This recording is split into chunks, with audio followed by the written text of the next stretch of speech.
한때 거대한 야자수가 울창했던 아름다운 화산섬, 특히 모아이 석상으로 유명한 이곳은 이스터 섬입니다. 평화로웠던 이 작은 낙원이 황폐한 식인섬이 돼버린 사연은 무엇일까요? 슬프고도 끔찍한 운명을 떠안은 이스터 섬의 이야기 속으로 들어가 봅니다. 남미 칠레에서 약 3,500km 떨어진 태평양에는 홀로 고립되어 있는 외딴 섬이 하나 있는데요. 이 섬은 제주도 크기의 10분의 1 정도에 불과한 작은 화산섬입니다. 기원 후 900년경 해양탐험 고수인 폴리네시아 사람들이 이스터 섬에 처음으로 정착합니다. 섬의 전설에 의하면 호투마투아라는 족장이 2개의 카누에 50여 명을 이끌고 정착하여 공동체를 만들어 가는데요. 사방으로 아득한 수평선만 보이는 이 섬에 고대인들이 대체 어떻게 도착할 수 있었는지는 지금까지도 미스터리한 일로 여겨집니다. 고대 원주민들이 무사히 정착한 이 섬은 온난다습한 기후로 풍부한 자연자원을 갖고 있었는데요. 연구에 의하면 특히 직경 2m, 높이는 24m에 이르는 거대한 야자수들이 섬 전체를 뒤덮고 있었습니다. 게다가 화산 폭발 덕분에 비옥한 토양까지 가졌으니 이곳은 축복의 땅이었습니다. 원주민들은 큰 섬이라는 의미로 이곳을 라파누이라 칭했습니다. 섬의 사람들은 돌고래와 물고기, 새에서 살코기를 얻었고 바나나와 고구마, 사탕수수 등을 먹고 살아가는데요. 나중엔 사탕수수즙을 너무 많이 섭취한 탓에 20대쯤 되면 모두가 충치를 앓았습니다. 한 가구당 5명에서 15명 정도의 식구가 함께 살았는데요. 섬의 인구는 최소 6,000명에서 최고 3만 명에 이를 정도로 늘어납니다. 이 섬에는 족장과 평민의 계급이 있었는데요. 족장과 지배 계급은 하레파인가라고 불리는 집에 살았습니다. 12m 길이의 하레파인가는 해안지대를 따라 쭉 지어졌고 평민들이 사는 작은 집은 훨씬 내륙 쪽에 지어집니다. 이스터 섬 사람들은 완전한 고립 속에서 그들만의 특별한 문명을 만들어 갔습니다. 그로부터 대략 1000년의 시간이 흐른 1722년 네덜란드 탐험가 로에벤이 이 작은 섬을 발견하는데요. 그날이 마침 부활절이었기 때문에 그는 섬의 이름을 이스터라고 지었습니다. 로에벤이 이스터 섬에 도착했을 때 이곳에는 아주 기괴한 광경이 펼쳐져 있었는데요.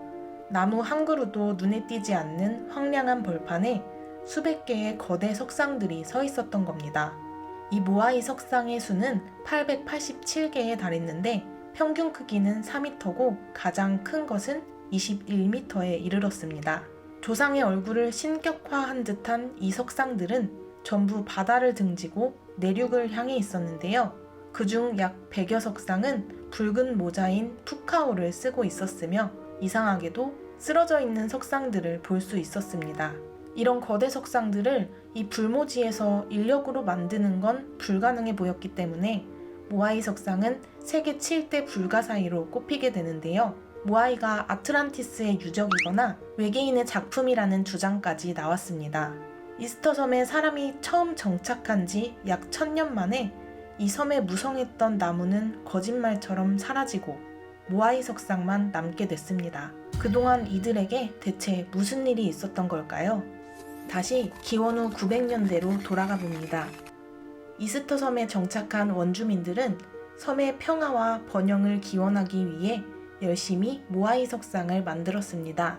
이스터 섬 3개의 화산 중 하나인 라라쿠에서 응애암을 채굴하고 그 상태에서 석상을 조각한 다음 떼어냅니다. 이렇게 만든 무거운 석상을 운반하려면 많은 나무를 베어야 했는데요. 이들은 나무를 잘라서 아래에 깔아 굴림대를 만들었고 그 위에 조각한 석상을 해안까지 굴려서 운반했습니다.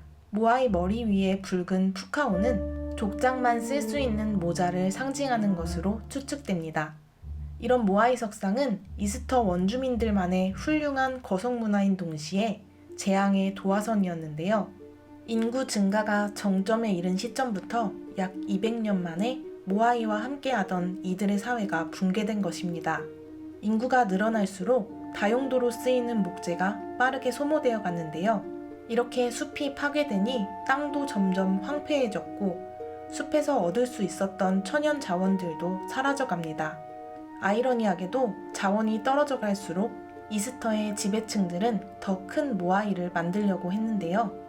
마지막 나무가 베어지는 그 순간에도 모아이 석상이 만들어지고 있었습니다. 이스터 섬 지배층들은 자신들의 위치를 견고히 다지기 위해 위기가 올수록 더 절실하게 거대한 석상을 세워갔지만 이미 섬은 피폐해지고 있었습니다. 잡아먹을 야생동물까지 사라진 마당에 물고기를 잡으러 나가고 싶어도 배를 만들 나무가 없습니다. 이 고립된 섬에서 더 이상 먹을 것을 구할 수가 없었던 겁니다. 오랫동안 극도로 굶주린 사람들 사이에 결국 끔찍한 재앙이 닥치고 말았습니다. 이스터 섬에 식인 풍습이 발전하기 시작한 겁니다. 이 섬의 구전설화에서 빠지지 않는 게 바로 카니발리즘인데요. 이는 동족 포식, 즉 식인이라는 뜻을 가집니다. 이스터 사람들이 적에게 할 수 있는 제일 심한 욕설은 바로 네 엄마의 살을 씹어먹겠다 혹은 아침에 먹은 네 엄마의 살이 이빨에 끼어있다 였습니다. 오죽하면 이스터 섬을 연구한 학자가 이 섬의 역사를 연구할수록 모아이 석상을 증오하게 된다고 말했습니다. 이스터 섬의 언어를 연구하는 학자들에 의하면 이들의 언어에는 식인과 연관된 말들이 많이 남아있는데 그 정도로 이스터 섬에 식인 문화가 보편화되고 말았습니다.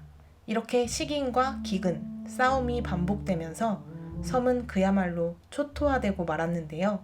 씨족 간의 싸움은 상대 씨족의 모아이 석상을 파괴하는 행위로 이어졌습니다. 과거에 섬을 지켜달라며 모두가 힘을 합쳐 만든 모아이를 지배층을 향한 울분과 함께 그들 스스로 쓰러뜨려 갑니다. 이런 붕괴의 정점에서 쿠데타가 일어났고 이후에 살아남은 사람들은 새로운 종교와 함께 다시 섬에서 생존해 갑니다. 이들은 이전의 종교를 버리고 새의 머리를 가졌다는 마케마케 신을 믿으면서 새로운 규칙을 만들어 갑니다. 매년 새 인간이라는 뜻의 탕카타 마누를 뽑고 탕카타 마누가 1년 동안 모두를 통치하도록 했습니다.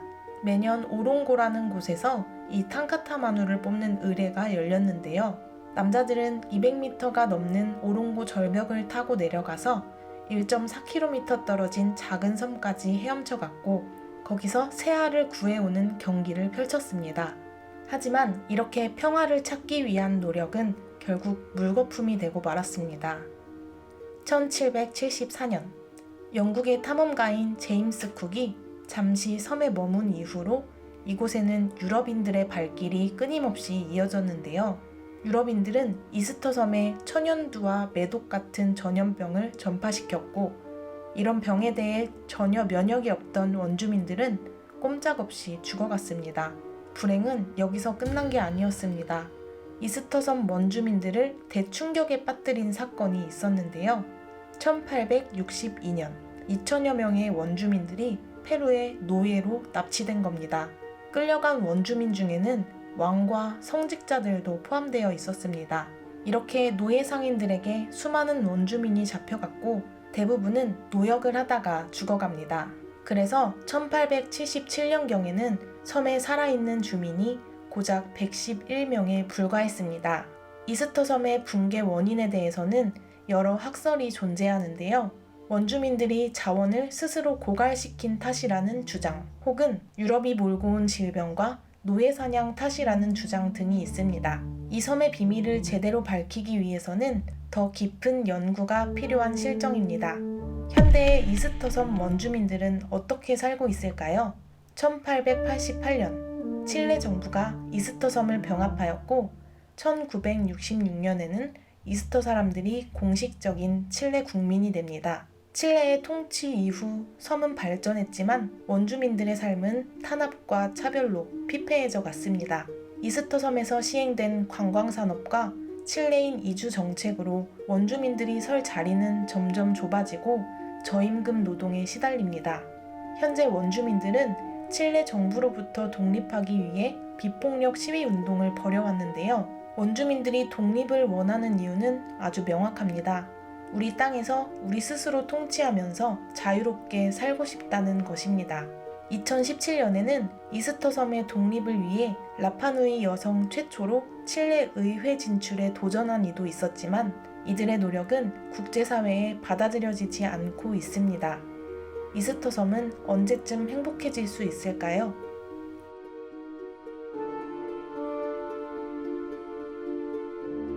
궁금한 주제가 있으시면 언제든 댓글로 신청해 주시기 바랍니다. 구독, 좋아요는 채널 성장에 큰 힘이 됩니다. 감사합니다.